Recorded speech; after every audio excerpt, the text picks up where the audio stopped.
Muslimin dan muslimat yang dirahmati Allah Subhanahu wa taala. Pada malam ini kita tengok tafsir surah Al-Lahab, surah yang ke-111 daripada 114 surah. Surah ini merupakan surah Makkiyah, diturunkan sebelum hijrah Nabi sallallahu alaihi wasallam ke Makkah, dan surah ini mengandungi 5 ayat. Ayat yang mula-mula, kedua dan ketiga cerita tentang Abu Lahab, tentang suami. Ayat yang keempat dan kelima cerita tentang isteri kepada Abu Lahab. Surah ini dinamakan juga surah Al-Masad. Al-Masad yang ada pada ayat fi jidha hablum min masad. Di lehernya, leher isteri kepada Abu Lahab, ada hablum, ada tali, min masad, daripada kitab tuan-tuan tu tulis sama ayat-ayat terakhir, fi jidha hablum min masad, daripada untuk kering. Ini daripada tafsiran daripada Indonesia. Biasanya kalau kita tengok daripada yang Malaysia punya, fi jidha, di lehernya, hablum, ada tali, min masad, daripada sabun. Ya, sebab kebiasaannya dulu-dulu tali dibuat daripada sabun ataupun betul-betul lah ukur-ukur ke ring. Nama dia dipanggil juga surah Al-Masad, surah tali yang dipintal daripada bahan-bahan seperti rumput ataupun sabun ataupun tali-tali yang dikumpulkan. Ini adalah gambaran yang Allah Subhanahu wa taala cerita bahawa di leher isteri kepada Abu Lahab adanya satu tali yang dipintal daripada sabun ataupun sabuk daripada neraka. Bahan itu diambil daripada neraka, lalu dikalungkan kepada leher isteri Abu Lahab. Kenapa? Sebab sama-sama berkompromi. Suami jahat, isteri pun jahat juga. Jadi suami Allah Subhanahu wa taala kutuk di sini, termasuk juga isteri. Surah ini juga dinamakan surah Tabbat. Tabbat ini maknanya kecelakaan, ya. Kepada siapa? Kepada Abu Lahab, ya. Sebab Allah Subhanahu wa taala letak mula-mula lagi tabbat yada abi lahabin wa tab. Kecelakaanlah kedua belah tangan Abu Lahab, dan kecelakaanlah itu kebinasaan yang ditetapkan oleh Allah Subhanahu wa taala, dan kerugian yang ditimpakan kepada Abu Lahab. Dan surah ini juga dinamakan surah Al-Lahab. Al-Lahab, Abu Lahab lah. Tabbat yada abi lahabin, lahab situ. Surah ini dinamakan surah Al-Lahab. Al-Lahab maksudnya kalau api, bila kita nyalakan api, yang menjulang ke atas itu dipanggil lahab. Gejolak api tu, yang naik ke atas tu. Yang di bawah tidak. Lahab ni yang marak menjulang ke atas tu, itu lahab. Jadi banyak nama surah, ya. Kaitan antara surah ini dengan surah yang sebelum ini, surah Al-Lahab dengan surah An-Nas. Surah An-Nas, surah yang sebelum ini, Allah Subhanahu wa taala sebut tentang balasan ataupun ganjaran kepada manusia yang mentaati Allah Subhanahu wa taala. Iaitu Allah akan bagi pertolongan, Allah akan bagi kemenangan untuk pembukaan kota Makkah. dan Allah bagi ganjaran pahala yang berkekalan di akhirat nanti. Dalam surah ini pula Allah bagi tahu balasan kepada golongan yang melakukan maksiat kepada Allah. Tadi golongan orang yang taat. Surah An-Nas, surah ini ganjaran bagi mereka yang taat kepada Allah Subhanahu wa taala. Dalam surah ini balasan bagi mereka yang melakukan maksiat kepada Allah Subhanahu wa taala. Dan Allah cerita juga bahawa kerugian yang akan menimpa bagi mereka yang tidak taat, tidak patuh kepada Allah, rugi di dunia dan juga rugi di akhirat nanti. Itu kaitan surah ini dengan surah yang sebelum. Surah ini secara umumnya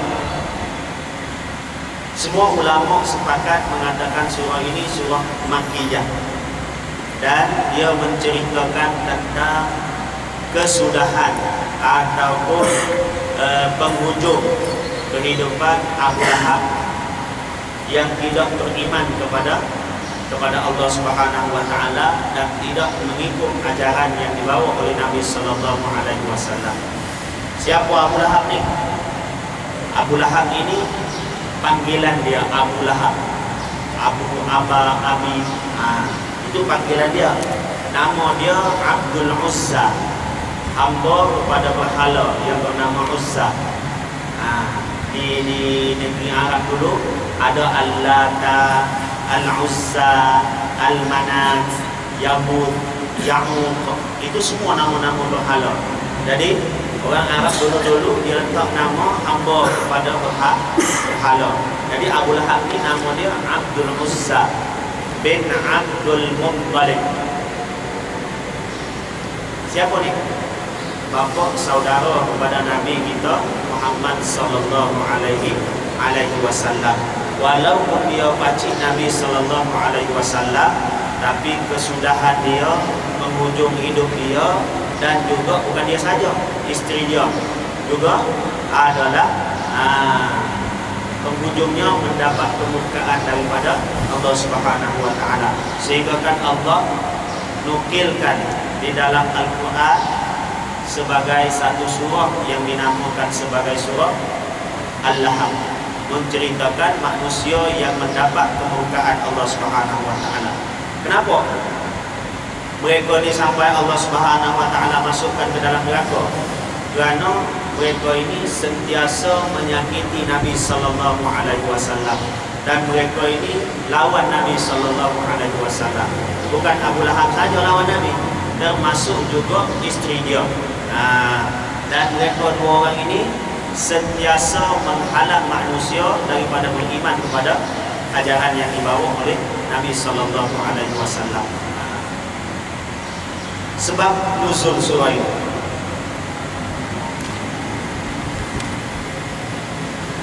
telah diriwayatkan di dalam kitab Sahih Muslim dan juga Al-Bukhari. Lafaz ini daripada kitab Imam Muslim. Daripada Ibnu Abbas radhiyallahu anhu, Ibnu Abbas kata, setelah turunnya ayat wa anzir ashiratakal aqrabin, wahai Muhammad, kau berilah peringatan kepada kaum keluarga kamu yang terdekat. Bila turunnya ayat ini ayat lain ni, ayat surah Asy-Syu'ara, maka Nabi sallallahu alaihi wasallam panjat Bukit Safa, naik atas Bukit Safa. Bukit Safa ini selepas kita tawaf, kita buat sa'i daripada Safa ke Marwah. Jadi Safa ini adalah satu bukit yang lebih hampir kepada Kaabah berbanding Marwah. Jadi Marwah itu tempat paling last bila kita sa'i. Bila kita sa'i 7 kali sa'i, pergi mari sampai di sana kita akan bercukur ataupun bergunting. Jadi bila turunnya ayat, wahai Muhammad, berikanlah peringatan kepada kaum keluarga kamu yang terdekat, maka Nabi pun naik di atas Bukit Safa. Lalu Nabi pun menyeru kepada penduduk Mekah pada waktu tersebut. Nabi sebut ya sabaha, ya sabaha. Ini adalah kata-kata seruan yang digunakan untuk memanggil manusia. Kalau kita guna apa dia sekali? Apa perkataan yang sesuai bagi kita? Nak panggil manusia supaya berkumpul. Satu perkataan saja. Ada dengan bahasa kita. Saya pun tak tahu nak apa di sini. Ya sabaha. Apa dia boleh kita sebut? Jom kita berkumpul. Gitulah. Boleh kan? Apa-apalah. Yang penting Nabi guna perkataan ini untuk memanggil masyarakat pada waktu tersebut. Lalu ada masyarakat yang dengar, mereka tanya, siapa yang panggil tu? Lalu ada orang menjawab, Muhammad. Muhammad panggil. Maka mereka pun berkumpul ramai-ramai di bukit Safa. Faqala, maka Nabi SAW meneruskan panggilan Nabi. Nabi kata, wahai Bani Fulan, wahai Bani Fulan, wahai Bani Fulan, wahai Bani Abdul Manaf, wahai Bani Abdul Muttalib. Nabi sebut semua Bani. Fashtami'u ilaihi, maka semua Bani-Bani ini, semua suku sakat yang ada pada masa tersebut berkumpul dekat dengan Nabi SAW. Bila mereka ni ramai-ramai dah berada dekat Nabi, Nabi pun bagi tahu. Nabi tanya, apakah pendapat kamu semua? Lau akhbartukum, sekiranya seandainya aku cerita kepada kamu bahawa ada budak yang akan keluar daripada bukit ini. Belakang tu ada bukit. Nabi kata, apa pendapat kamu semua sekiranya aku bagi tahu kepada kamu ada budak yang akan keluar daripada bukit ini datang ke sini. Maka Nabi tanya lagi, akuntum musaddiqi, adakah kamu semua akan membenarkan aku? Sebab Nabi sebelum ini digelar oleh masyarakat Arab sebagai Al-Amin, orang yang amanah, tak pernah pecah amanah, tak pernah menipu, tak pernah berbohong. Jadi Nabi tes dulu. Kalau aku cakap ada budak datang di sebalik bukit, adakah kamu akan membenarkan aku?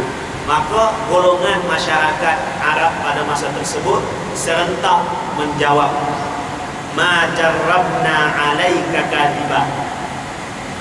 Kami tidak pernah tahu, tidak pernah dengar bahawa engkau ini berdusta. Serentak jawab, ma jarrabna alaika kadhiba. Kami tidak pernah dengar kamu sebelum ini menipu. Ini jawaban mereka. Maka Nabi pun memulakan perkataannya. Nabi sebut, fa inni nadhirul lakum, sesungguhnya aku ini pembawa berita peringatan kepada kamu semua. Baina yadayya adzabun syadid, dan di depan aku ini ada azab yang cukup pedih sekiranya kamu tidak beriman. Maknanya Nabi bagi tahu bahawa Nabi ini adalah utusan daripada Allah Subhanahu wa taala. Lalu Abu Lahab pun marah. Tabballaka ya Muhammad. Dia kata, celaka kau wahai Muhammad. Ama jama'tana illa lihada, adakah kerana ini saja kamu panggil kami pagi-pagi buta ni?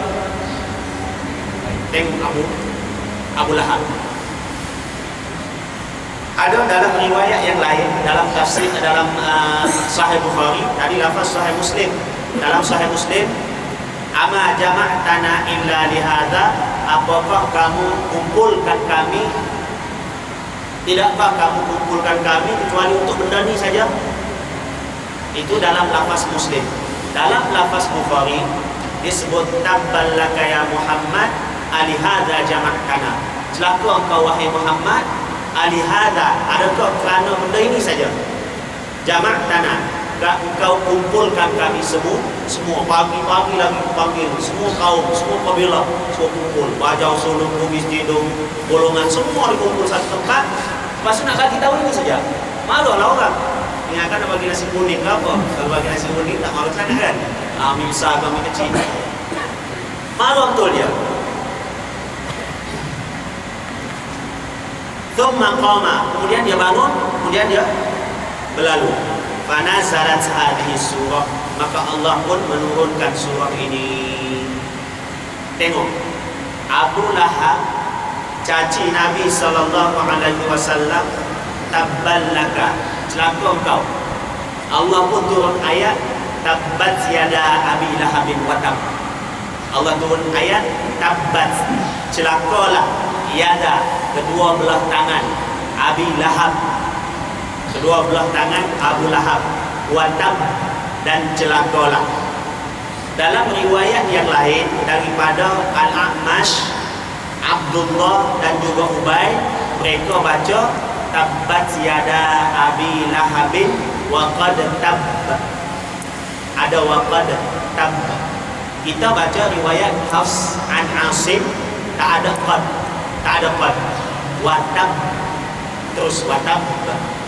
Yang ini ada wa qad tab. Paham? Boleh kan? Maknanya ada bacaan tabbat yada abi lahabin wa tab. Ada bacaan tabbat yada abi lahabin wa qad tab. Ada dua. Sehinggalah sampai kepada akhir surah. Ini ceritanya. Maknanya bila ada Abu Lahab caci Nabi, Allah mencaci balik Abu Lahab. Kita kata dalam Quran tak ada cacian, ada juga, tapi yang layak mendapat cacian dicaci. Sama juga orang munafik dicaci oleh Allah Subhanahu wa taala. Tapi kalau orang beriman, Al-Quran tidak mencaci, tidak mencela. Maknanya sampai satu tahap boleh balas kejahatan dengan kejahatan. Tapi sekiranya kita tidak balas kejahatan dengan kejahatan, kita balas dengan kebaikan, itu adalah lebih baik untuk kita. Tapi di sini Allah Subhanahu wa taala mempertahankan nabinya daripada dicaci oleh golongan kafir. Ini pada peringkat awal-awal Islam. Abu Lahab hebat mencaci maki Nabi SAW. Lepas tu Allah pula balas cacian mereka. Daripada Tariq Al-Muharibi, katanya, pada masa tersebut aku berada di pasar Dhil Majaz, nama pasar. Ketika itu aku lihat seorang pemuda yang mana umurnya pertengahan umur. Nabi terima wahyu umur 40. Yaqulu, pemuda ini sebut, wahai manusia, sebutlah kalimah la ilaha illallah, tiada Tuhan yang disembah melainkan Allah, tuflihu, kamu semua akan berjaya. Ini kata pemuda tadi. Ini cerita daripada Tariq Al-Muharibi. Ketika seorang pemuda menyeru supaya beriman kepada Allah, Nabi sebut kamu akan berjaya bila sebut la ilaha illallah. Masa itu ada seorang lelaki yang berjalan di belakangnya, yang ikut. Dan lelaki itu ikut di belakang, dan dia tengok lelaki yang berada di depan itu, tumit dia berdarah, betis dia berdarah sampai kepada tumit. Dan dia berkata, wahai manusia. Siapa dia berkata ini? Lelaki yang mengikuti, lelaki yang mengajak supaya beriman kepada Allah Subhanahu wa taala. Ini dia tak bagi tahu nama. Wahai manusia, dia kata sesungguhnya lelaki ini dia ikut belakang. Nabi lah ni di depan, di belakang ni siapa? Abu Lahab. Jadi wahai manusia, bila Nabi di depan bagi tahu wahai manusia, kamu ucap la ilaha illallah, kamu akan berjaya. Yang di belakang ni pula macam mana perangai dia? Wahai manusia, sesungguhnya lelaki ini adalah pendusta, jangan percaya. Ini dulu-dulu. Kalau sekarang ini, yang ini buat ceramah, lepas ini buat ceramah, ini lah buat ceramah, mendustakan yang ini. Faham tak? Sekarang ni orang tak ikut hukum dah, berlumba-lumba buat program. Kalau dulu begitu. Faqultu man hadha, aku tanya siapa ini lelaki ini? Faqalu, mereka jawab ini Muhammad. Za'ama annahu nabiyyun, dia mendakwa dia ini nabi. Mereka awal-awal Islam ini. Dan siapa pula yang di belakang tu? Yang di belakang tu adalah pakciknya sendiri, Abu Lahab. Dan dia yaz'amu annahu kazzab, dia mendakwa lelaki yang mengajak kepada la ilaha illallah itu adalah pendusta. Ini cerita dia. Maknanya cerita di antara Nabi dengan Abu Lahab, disaksikan oleh orang lain. Habis di sini. Kita tengok surah.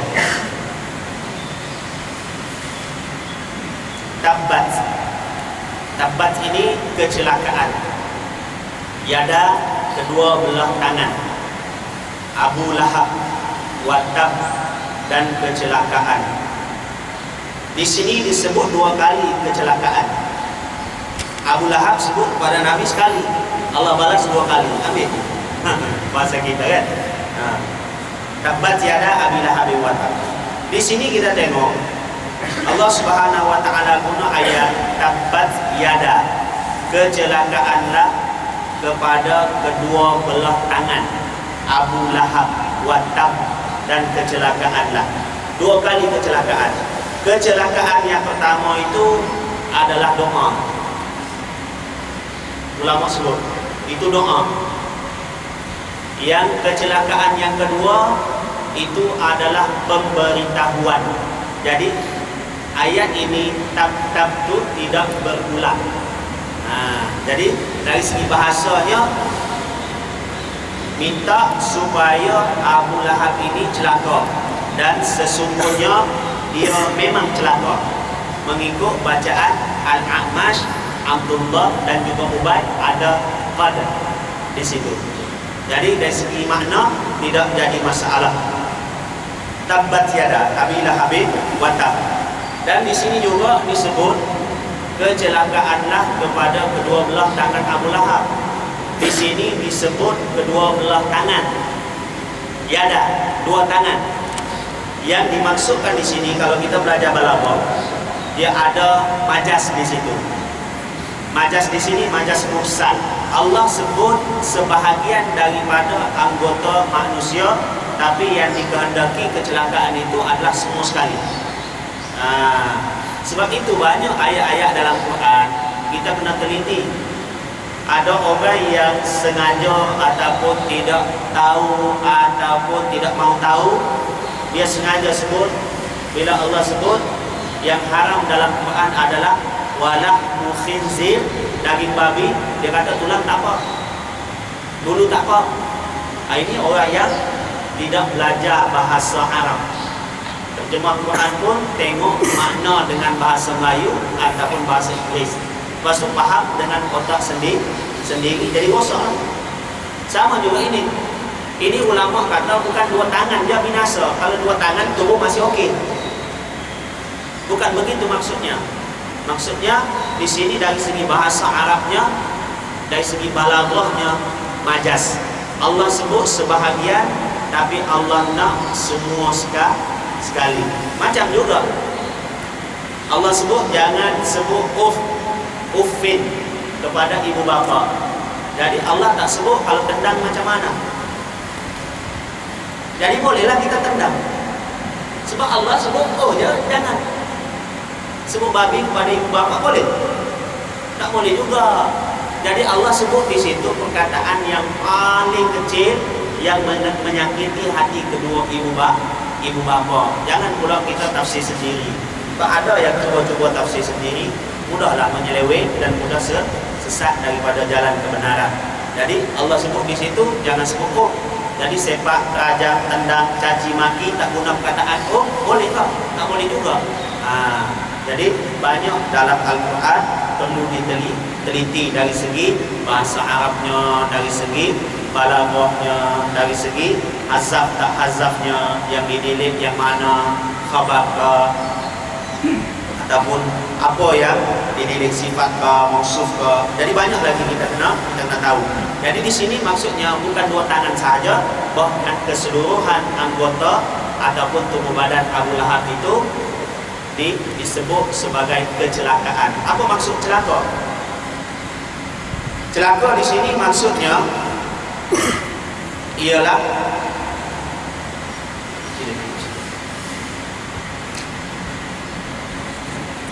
tabbat yada Abi Lahab wa tab. Maksud kecelakaan ini adalah kebinasaan. Maknanya seluruh tubuh badan Abu Lahab akan dibinasakan, akan dibakar oleh api neraka, dan dia akan mendapat kerugian bila masuk neraka, dan tidak ada keuntungan satu pun kepada Abu Lahab. Maknanya dia akan binasa, dia akan sengsara, dia tak akan dapat apa-apa manfaat. Ini merupakan doa untuk kebinasaan dan untuk kerugian kepada Abu Lahab.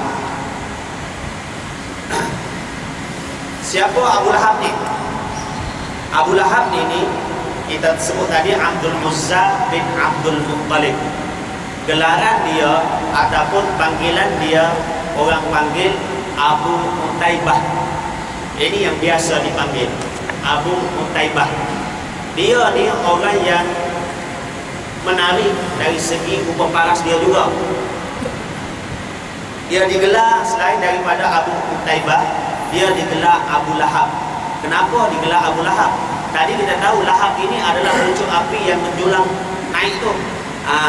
Dia digelar sebagai Abu Lahab kerana muka dia ataupun wajah dia putih kemerah-merahan. Macam merah api kita tengok. Jadi dari segi itu lawa juga, bukan jelek betul. Sudahlah putih, ada kemerah-merahan. Maknanya dari segi rupa paras okey. Tapi adalah disebut di sini ada juling sikit, di mata dia ada macam apa? Gelang-gelang di mata hitam dia tu macam ada gelang. Maknanya lain daripada yang biasa sikit. Biasalah apa? Penjahat orang panggil. Dia lain sikit. Tapi walaupun wajah dia ada menarik, mata dia ada juling sikit, walaupun muka dia menarik, tapi tetap juga Allah Subhanahu Wa Taala hina dia. Sebab itu rupa paras tidak memainkan peranan untuk kita mendapat redha Allah Subhanahu Wa Taala. Dia ini digelar sebagai Abu Utaibah, tapi digelar juga sebagai Abu Lahab kerana muka dia tadi lah, warna muka dia.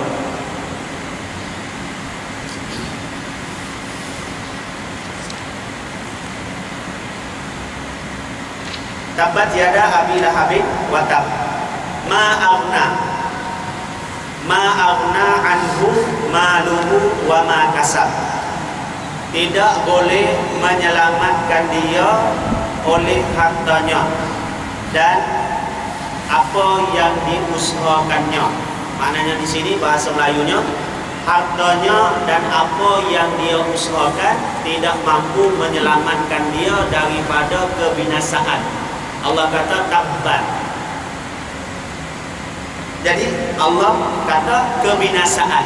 Jadi harta dia pun tak boleh menyelamatkan dia daripada kebinasaan, dan juga apa yang diusahakan dia tidak boleh menyelamatkan dia daripada kebinasaan.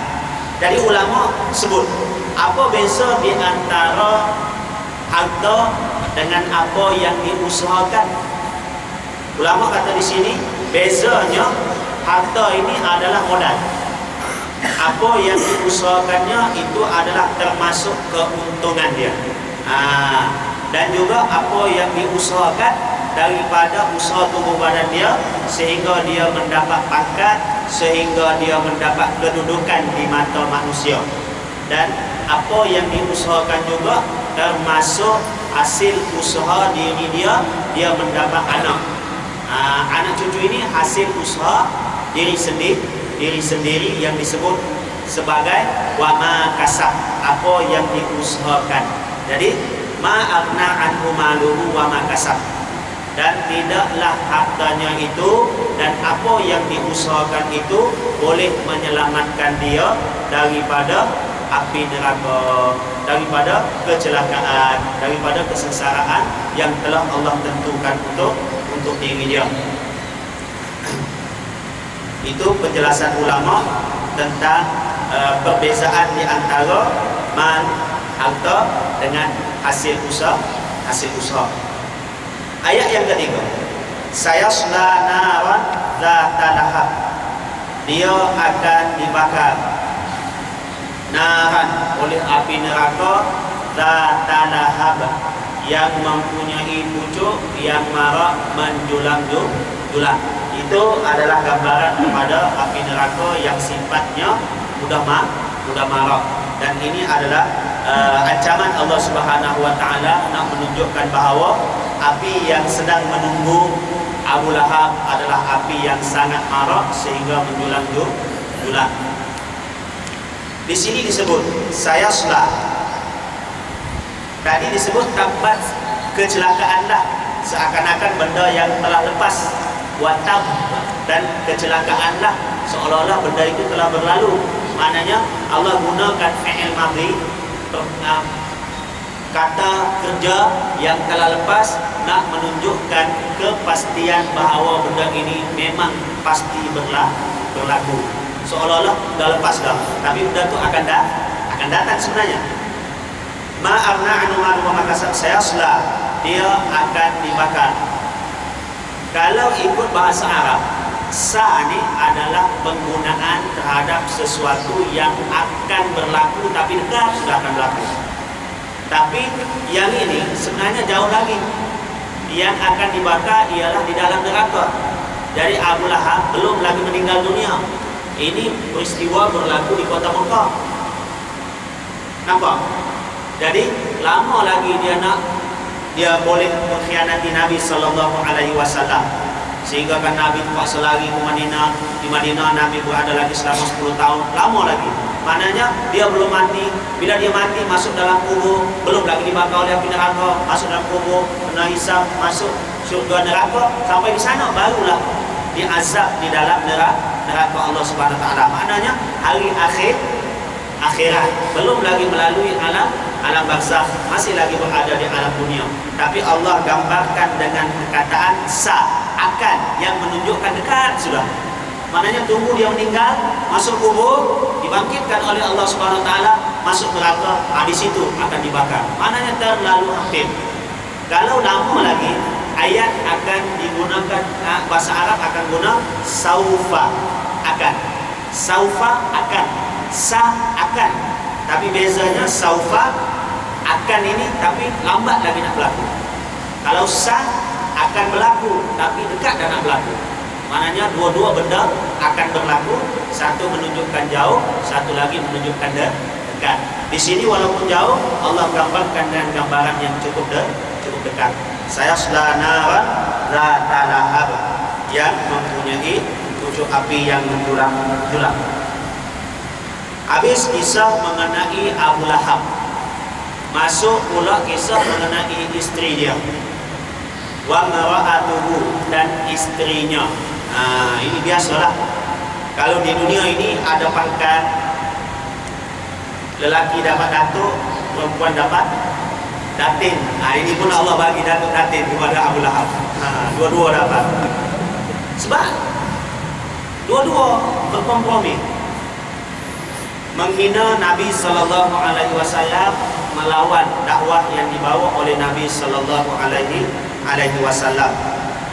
Wa mra'atuhu, dan istrinya, hammalatal hatab, pembawa bahan bakar ataupun pembawa kayu api yang menjadi bahan bakar. Siapa isteri kepada Abu Lahab? Nama dia Arwa binti Harb bin Umayyah, adik-beradik kepada Abu Sufyan. Ini isteri kepada Abu Lahab ini. Nama dia Arwa, tapi dia dipanggil dengan Ummu Jamil, panggilan dia. Tadi Abu Mutaibah, Abu Lahab, digelar juga sebagai Abu Lahab.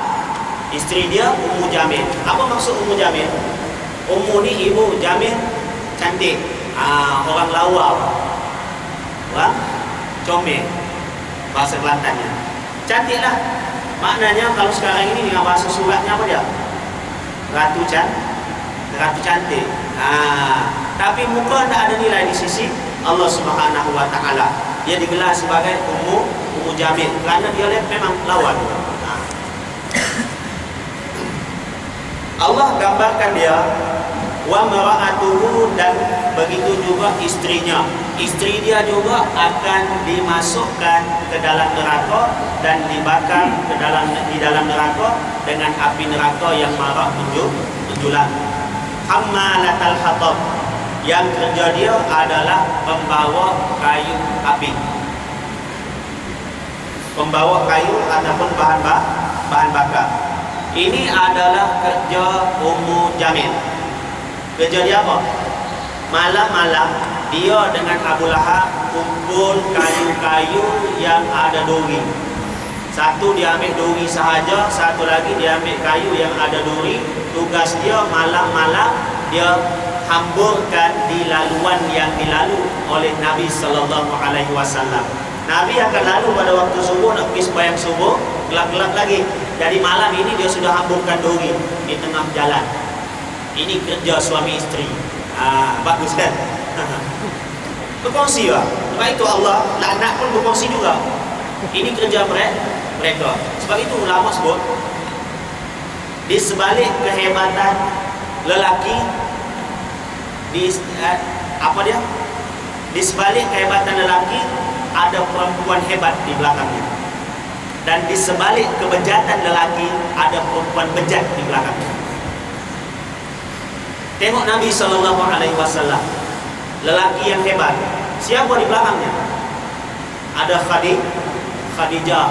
Di saat semua orang pulau Nabi SAW, dialah yang bagi semangat, dialah yang bagi kasih sayang kepada Nabi SAW. Di saat semua manusia tidak menyumbangkan harta, pada awal-awal Islam, dia habis harta, dia korbankan untuk Islam. Ini baru betul. Kalau kita tengok lelaki hebat, pasti ada perempuan hebat di belakangnya. Kalau kita tengok lelaki itu teruk perangainya, mesti ada perempuan yang teruk juga perangai di belakangnya. Tak payahlah bang pergi sembahyang, aku mau pergi apel bang. Dan selalu ini barang anak mau beli lagi nih. Macam-macam. Ya. Tapi kalau lelaki hebat, mesti ada perempuan hebat di belakangnya. Kenapa?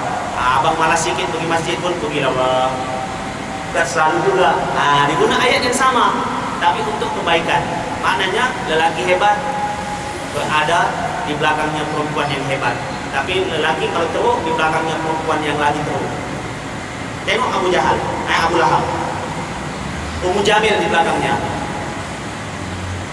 Jadi Ummu Jamil ini, itu peranan dia ataupun tugas dia.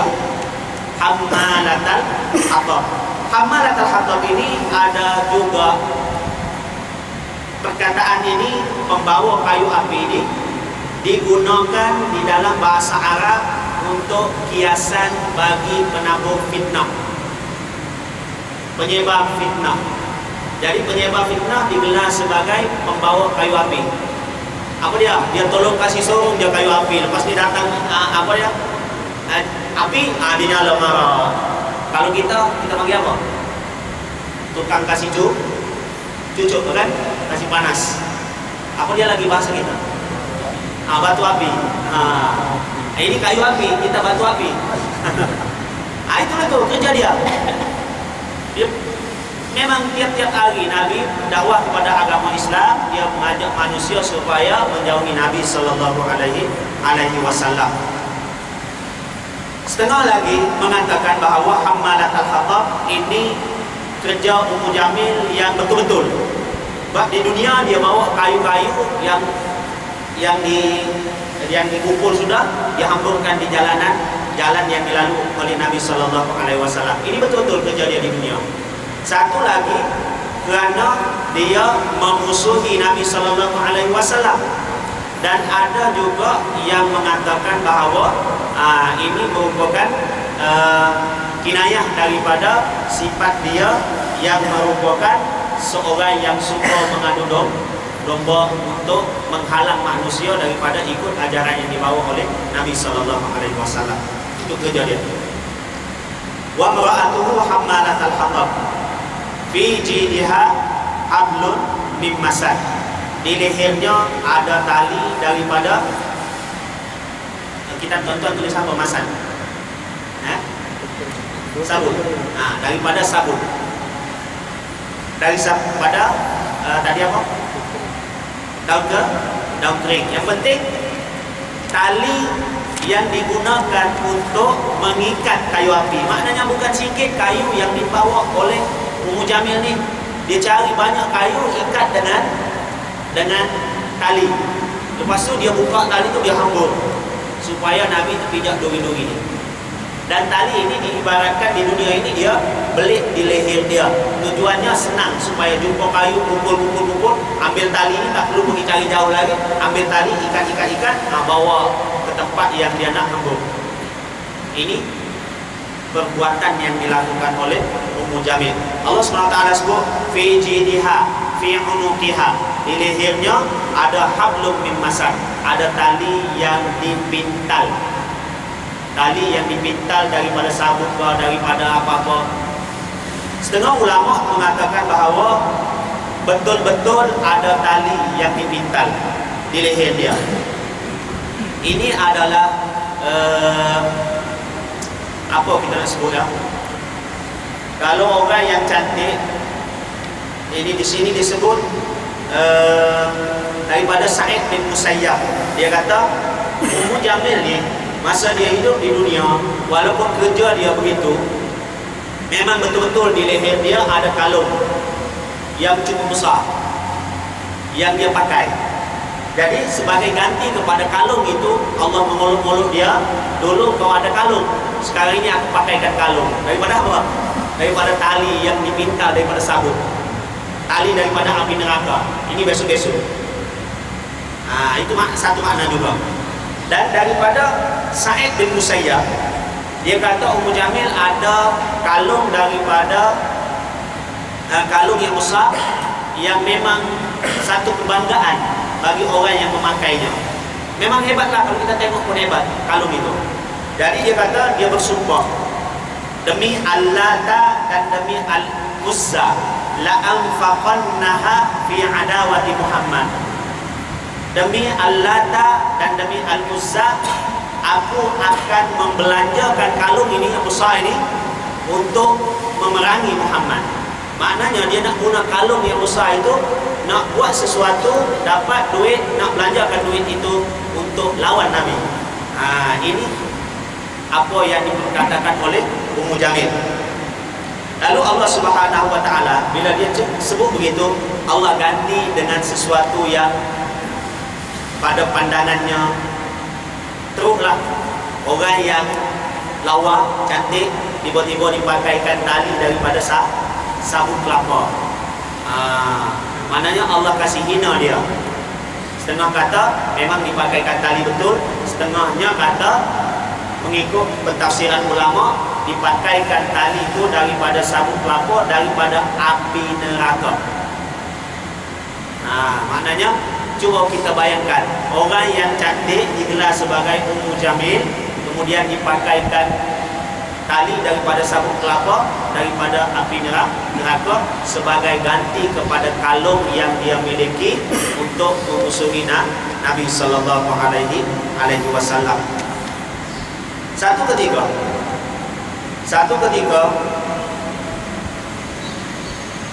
apabila Ummu Jamil ini dengar berita turunnya surah Al-Lahab, caci suami dia, caci juga diri dia, maka dia pun datang jumpa dengan Abu Bakar. Abu Bakar di mana waktu itu? Dalam Masjidil Haram di Mekah. Abu Bakar bersama Nabi sallallahu alaihi wasallam duduk dalam masjid, dan di tangan Ummu Jamil ni, isteri Abu Lahab, ada batu.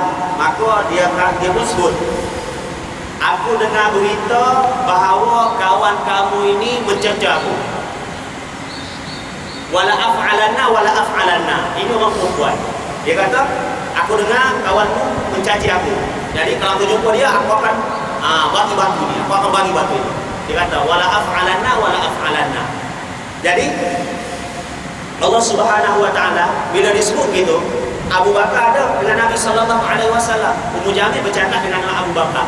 Allah tutup pandangan Ummu Jamil daripada tengok Nabi sallallahu alaihi wasallam.